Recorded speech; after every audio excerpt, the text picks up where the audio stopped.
many things that make all humans the same, like the way we cope with change. Some people would risk everything for everything to stay the same, but you can't risk everything when it's already at stake. Some of us embrace the possibilities in change. No progress is impossible if everything remains. For years, I kept saying, I believe in human ingenuity, in engineering. I never accepted the crisis. Always felt our scientists would get us out of it, invent some last-minute miracle fix. At the same time, scientists were urging us to wean ourselves off our carbon addiction. My response was to believe so much in scientific wisdom, I didn't need to change anything about the way I was living. I wasn't listening. None of us were listening. When we're told the conditions we'll be living in, it's terrifying. So we find ourselves distancing, witnessing in a passive way, not engaging. For now, climate change is miles away for Western nations. What for me is someday is right now in many places, and they won't face this alone. The danger with this change is its scope. We all know the butterfly effect, that the smallest of incidents becomes a catalyst. The tiniest events can be cataclysmic. You're wondering what the relevance to climate change is. Well, in Syria, there was a drought. See, we aren't just talking about the weather. Picture this woman. She exists, which is to say, we aren't pretending, so you can't imagine this, just acknowledge she exists. 1,000,000 times over if we want the truth of it. This woman is Syrian, but she could be anything. She and her husband are farmers. Since 2006, they've been desperate for water, and now it's 2009.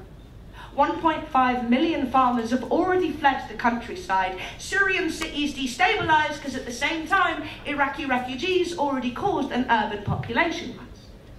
No water means lack of food, lack of resources, a pressured government.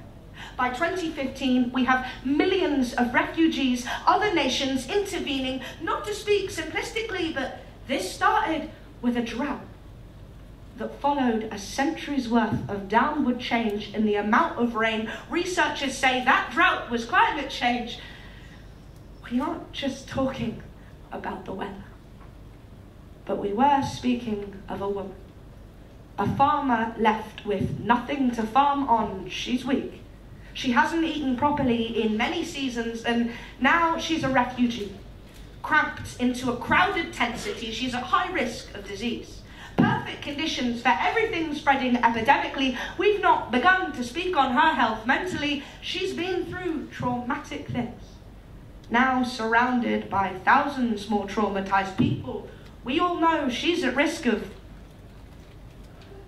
This life is inconceivable, though too real, lived by too many people, lose family, lose everything, end up living in a tent city interminably with no solutions to speak of.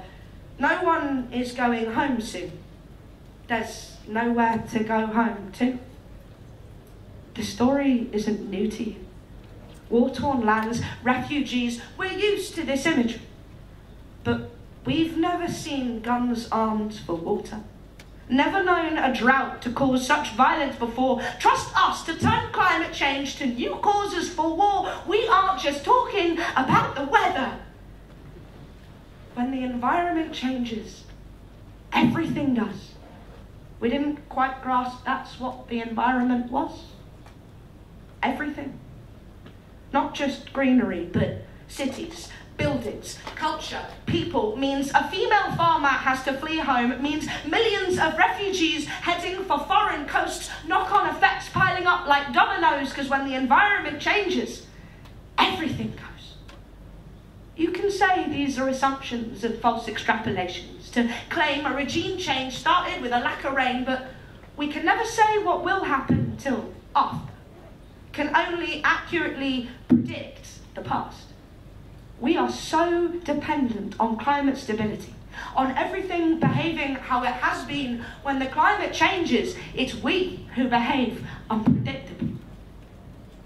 We've never been humanity before.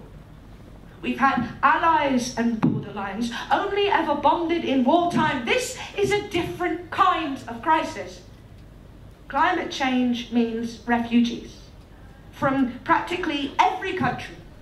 Someone you know losing their home. Not just their house, their whole town could go. They lose what they know. We lose what they know. We don't know all we'll lose, just that it's a lot more than we're prepared to, with no refuge saved for all of us to flee to. Do you see, we aren't just talking about the weather. We are each on the brink of this. Every country, all people. So what are we going to do? We can't control the weather, but we can affect it. We've unwittingly proved that over centuries, misspent our energy, now desperate for a remedy. We've been desperate for so long, so desperate, we run war out of water. You know, our use of fossil fuels causes 7 million unnecessary deaths annually. That's 1 in 8 deaths globally, but we viewed that trade-off acceptably because we felt fossil fuels were the necessity. More than breathing.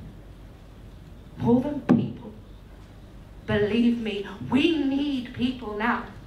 We need every single one of us demanding more renewables, an end to fossil fuels, better investment, greener politics. If that sounds like a lot, it isn't. Our dependence on fossil fuels is quite literally killing us. Those 7 million annual deaths, most could be prevented if we went with cleaner energy. There'd be a reduction in cancer patients, heart attack rates, childhood asthma cases. We haven't even started speaking about the weather. We owe each other better, owe our best efforts. There are effortless changes we can make compared to what's at stake. So what we trade for the naivety of continuing this behaviour, no effort should be too much. It isn't as if we're asking for a miracle. Even if we were. We've made miracles before. Norman Borlaug, antibiotics. We've demanded so much from scientists, always expectantly awaiting their miraculous, not realising they were awaiting us to wake up.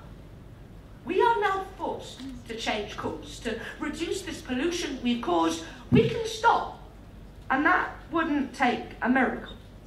Just a decision. Not just by politicians. You too impact this as an individual. Together, we make 7 billion of them. Impacts. We've never worked en masse before. Never been a global force. Never been us. Thus far, all our miracles have come from the sciences, which means they weren't actually miraculous, just created by people. All our miracles were created by people. All our miracles are people. There are 7 billion of us. 7 billion potential miracles. 7 billion people saying stop. 7 billion kept promises. 7 billion holding ourselves responsible. We will not resist the changes asked of us. We'll not dismiss the necessary sacrifices.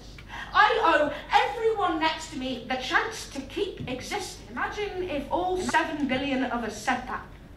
That's what it'll take. When everything's at stake, we need everyone engaged with 7 billion miracles. Imagine what will change.